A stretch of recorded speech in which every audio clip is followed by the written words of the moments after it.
एक सौतेली माँ की रियल कहानी।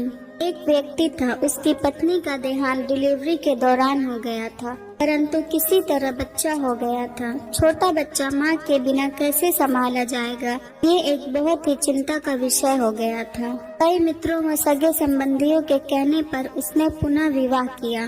बच्चे को नई माँ मिल गई। नई माँ बच्चे की सार संभाल करने लगी। बच्चे को भी लगा जैसे उसकी माँ फिर से मिल गई। कुछ ही वर्षों में उस युवती को भी एक पुत्र हुआ और उसका ध्यान अपने नए बच्चे पर अधिक रहने लगा। धीरे धीरे उसकी दृष्टि में दोष आने लगा और वह पक्षपात से ग्रसित हो गई। अब उसे लगने लगा कि इस घर का वारिस तो बड़ा लड़का है और संपत्ति पर अधिक हक इसी लड़के का है। उसे अपने पुत्र के भविष्य की बहुत चिंता करने लगी। उसने अपने पति को समझा बुझा के राजी किया और बड़े लड़के की पढ़ाई लिखाई सब छुड़वा दी और घर के नौकर को भी हटा दिया तथा सब काम उसी लड़के से कराने लगी।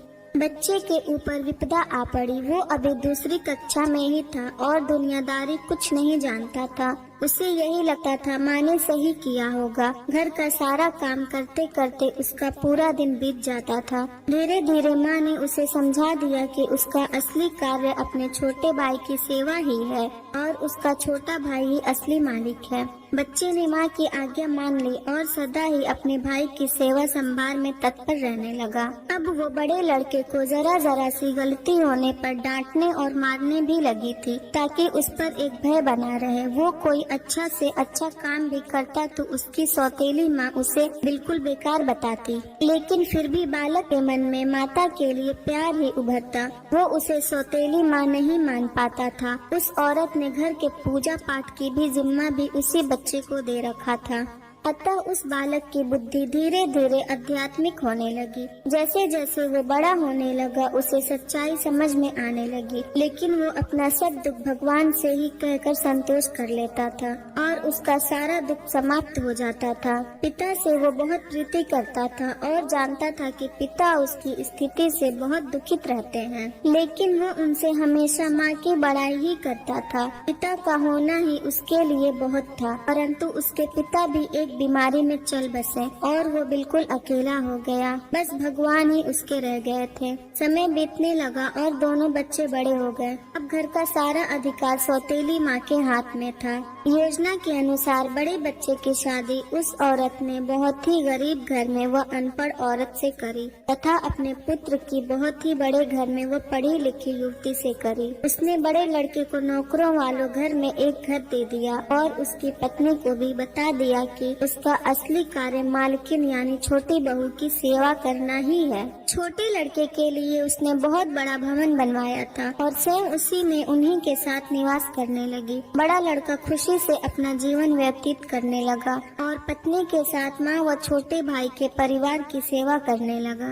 छोटे लड़के की स्त्री को उसकी माँ बहुत अखरती थी। उसे लगता था कि मालकिन उसे होना चाहिए। अब सास बीमार भी रहती थी और साथ में रहने के कारण रात बिरात सेवा उस छोटी बहू को ही करनी पड़ती थी, जो उसे बिल्कुल नापसंद था। एक दिन पता चला कि सास को छूत की बीमारी हो गई है। ये जानकर तो छोटी बहू और दूर दूर रहने लगी। उसकी आंखों में सांस खटकने लगी। उसने अपने पति से कह दिया कि इस घर में या तो वो रहेगी या उसकी माँ।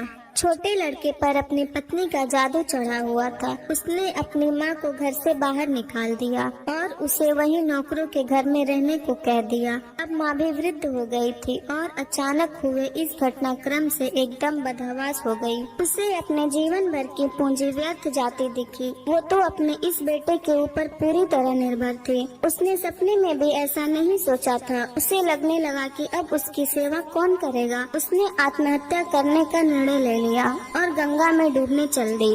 बड़ा लड़का कहीं बाहर गया था और उसे कुछ पता नहीं था। वो एक घाट से गुजर रहा था। शोर सुना तो देखा कोई नदी में डूब रहा है। उसने भी छलांग लगा दी और जब बचा के लाया तो देखा कि ये तो उसकी ही सौतेली माँ है। जब सारी बात पता चली उसे तो वो बहुत दुखित हुआ और अपने पत्नी व माँ के साथ घर त्याग दिया। वह दूसरे गांव में रहने लगा। उसने अपने पत्नी के साथ माँ की बहुत सेवा करी और वो ठीक हो गई। वो लोग अच्छे से जीवन बसर करने लगे। एक दिन उसकी माँ से बड़ी बहू ने पूछा, माँ मुझे कुछ शिक्षा दे। तो सास की आंखों में आंसू भर आए। उसने मात्र इतना ही कहा कि बेटी, तुम्हारा पति तो भगवान के समान है, शिक्षा तो तुम्हें उसी से लेना चाहिए। मैं कहूँगी कि किसी को भी पराया नहीं समझना चाहिए और जीवन में किसी के साथ इतना बुरा मत करना कि जब वो तुम्हारे साथ फिर भी भलाई करे तो तुम्हारी आत्मा को गवारा न हो।